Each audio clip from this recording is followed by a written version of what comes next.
interdisciplinary artist with a contemporary dance background. And this lens of line, flow, and the body is still a really defining part of my practice. And consequently, movement is always an underlying factor in my work, whether used to create the work itself, as in large-scale sculptures and installations, or as the work in dance or performative storytelling, or interactive experiences that create movement within the participant. In 2022, Marilyn Milovsky, she approached me and asked me to become the artistic producer of a Rivers Festival here in Calgary. And why a Rivers Festival? Well, because the rivers draw us collectively to their banks.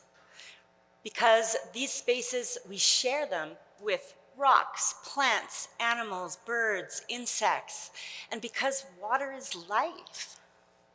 So in September of that year, RiverFestYYC was born, and we created a river walk that went from the confluence of the Bow and Elbow rivers upstream across the bridge and onto St. Patrick's Island, and then back downstream along the bank to Confluence Plaza.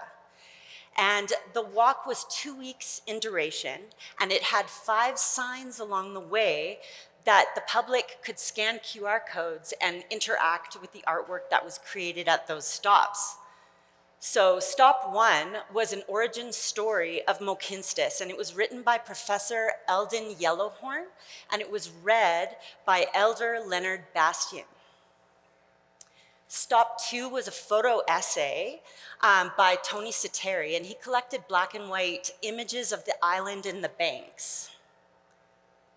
Now stops 3, 4, and 5, which are the ones we'll highlight today, those were site-specific, meaning that we created those from the site. So we were inspired by the spot that we chose as lead artists.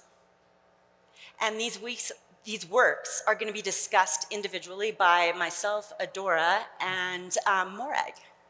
So RiverFestYYC continues beyond the 2022 version of the show that we're sharing with you today as a vibrant and inclusive cultural festival that recognizes the Bow and Elbow rivers as a unifying presence in the city, and that we aim to ground people in Indigenous history and knowledge, but also share stories of place and gain river knowledge together, along with conservation messages, and then to celebrate the rivers together through performance, music, and art. So now we're gonna listen to Morag and her creative process of how she wrote River Woman, which all of you heard, I think, at the top of the show. Hi, I'm Morag Northey, and among other things, I'm a cellist, I'm a composer, and I'm a sound designer. I was given the wonderful opportunity to come and choose a site to create with the river, for the river. I chose this particular site because of the gathering area along the shore, because of Mohkinstsis, because of the heritage site across the way and the confluence, and also because of the musicality of this site. I was fortunate to work also with Cree knowledge keeper Cheryl Chagnon Grey Eyes, singer and drummer, and music sound producer and designer Amelia Northey Taylor. I visited this site in all kinds of weather over 4 seasons and through all times of day and evening. I witnessed the changes. I also, in that visit, had the opportunity to record, and I recorded one day a bed track walking from the complete water's edge to the other end, and that bed track became the unedited version of this creation. I also listened to the water and the stones and heard a string quartet, and so string quartet it will be.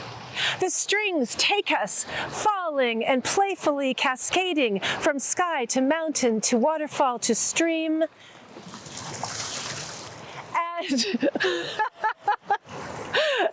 and then submerge and dive as a river woman is created. She is born. She swims down, comes up to water's edge, hears an honor song in her name.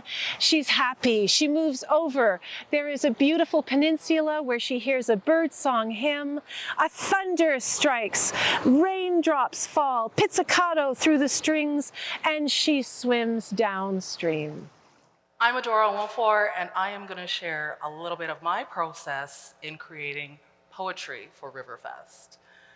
I am born in Calgary, and I love the water, and I always go to the water. It's unfortunate that we don't have as much as I would like. And as I was going back to the river, Nicole met with me again and said, I want you to create poetry. Those of you who know me know that I'm known for comedy. I'm known for fashion, I'm known for advocacy. So it doesn't seem like it goes together, but for me, it does.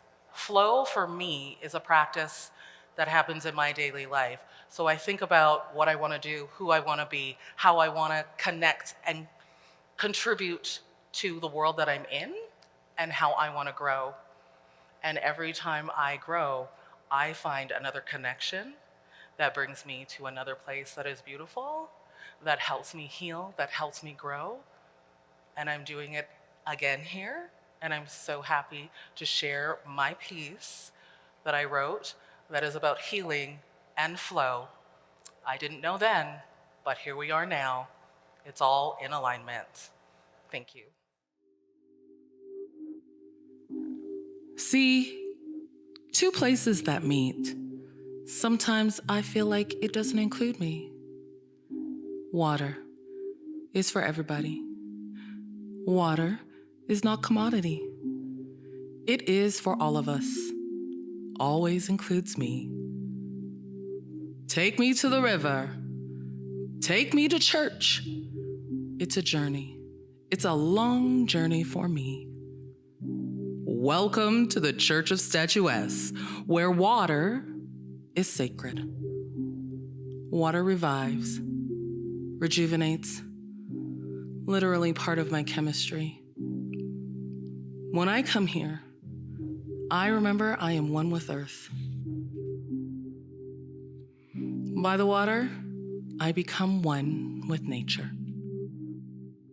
Reconnected with myself, healing, letting go, growing, finding a rhythm, seeing ripples, feeling my ripples, none the same.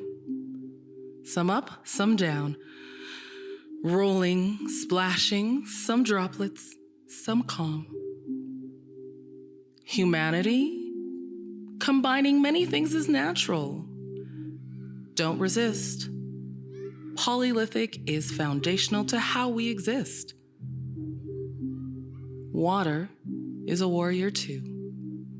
Do not resist.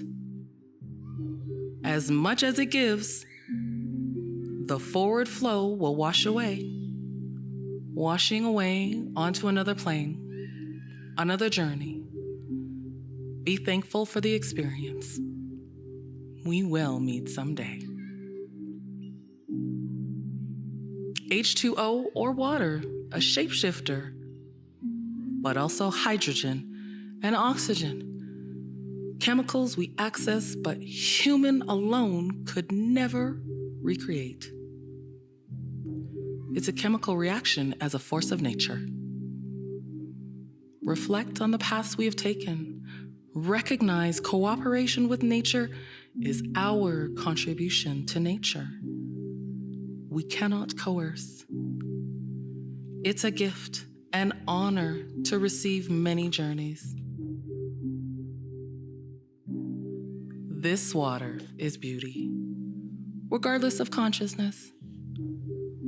Here, the water, earth, and sky meet. Stop.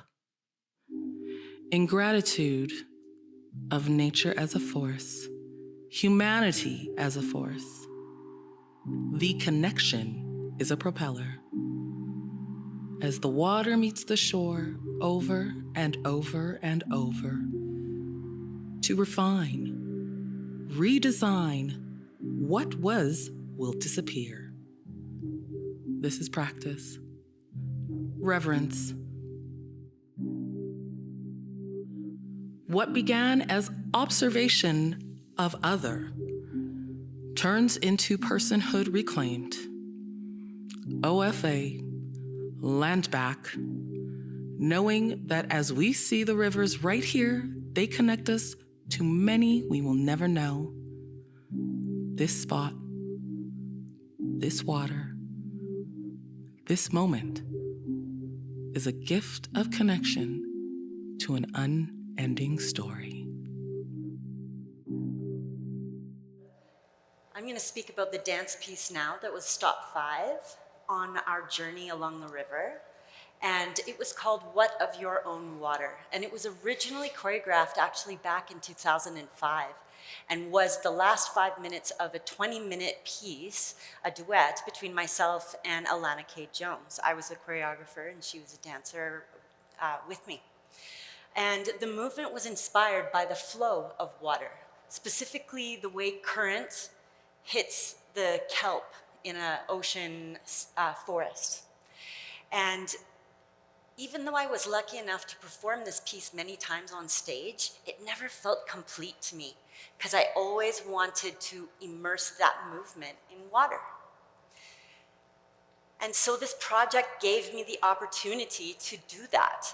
And so I invited Nathalie Poissant to perform with me, and we rehearsed both in the studio and in the water. Here in this photo, that's Gap Lake that we were performing the movement in. But due to circumstances out of our control, she was unable to film the piece.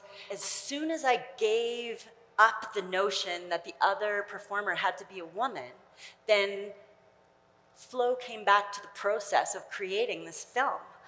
And Kelly McKinley, who had recently retired from the Alberta Ballet, was available and very excited to dance in this piece. And so he brought that flow back to the piece and also reminded me that flow and fluidity and grace don't have a gender. So when it came time to rehearse on site, we chose the lagoon at Confluence Plaza, and we were pleasantly surprised at how easy the movement translated into water. But then our director, Joel McNichol, came the next day and he's, no.